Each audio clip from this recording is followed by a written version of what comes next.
સાંસ્કૃતિક વિરાસત ચેનલમાં આપ સૌનું હાર્દિક સ્વાગત છે। આજે આપણે જોઈશું ગીતા જ્ઞાન કે ઉલઝને સુલઝાએ ગીતા, સફળ જીવન બનાએ ગીતા। જ્યારે વૈદિક સંસ્કૃતિ પર આક્રમણ થયું, ધર્મ પર મુશ્કેલીઓ આવી, સમાજમાંથી નીતિમત્તા નાશપ્રાય થઈ, ત્યારે તે પરિસ્થિતિની આવશ્યકતા અનુસાર મહાપુરુષો અને શૂરોએ આ ભૂમિ ઉપર જન્મ લીધો છે। જ્યારે મહાભારતનું યુદ્ધ થયું ત્યારે ભગવાનને અર્જુનની ઉલઝનો સુલઝાવવા માટે એમ કે ગીતા કહી।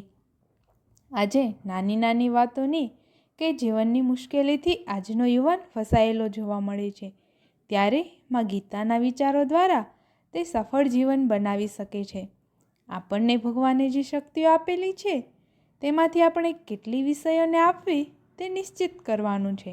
તેમાંથી મારો અમુક સમય જ છે તો એમ કે વિકારોને આપીશ। કાચબો જ્યારે ઈચ્છે ત્યારે પોતાના શરીરના અવયવોને બહાર કાઢે છે અને ઈચ્છે ત્યારે અંદર લઈ લે છે। તેવું જ મનુષ્યનું હોવું જોઈએ।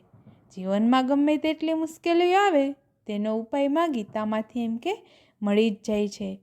આવા હજારો વર્ષથી ચાલતી આવેલી મનુષ્યના જીવનની ઉલઝનોને શ્રી કૃષ્ણના મુખારવિંદમાંથી નીકળેલ માં ગીતાના વિચારો જ દૂર કરી શકે છે। જીવનની માયાજાળમાં અટવાયેલાની શિખામણ માં ગીતા જ આપી શકે છે। સુનીતા વિલિયમ્સ જ્યારે અવકાશમાં જાય છે ત્યારે ગીતા એમ કે સાથે લઈને જાય છે। કારણ તો કે મન તો બધા પાસે હોય, પણ મનોબળ છે તો માં ગીતા જ આપી શકે છે।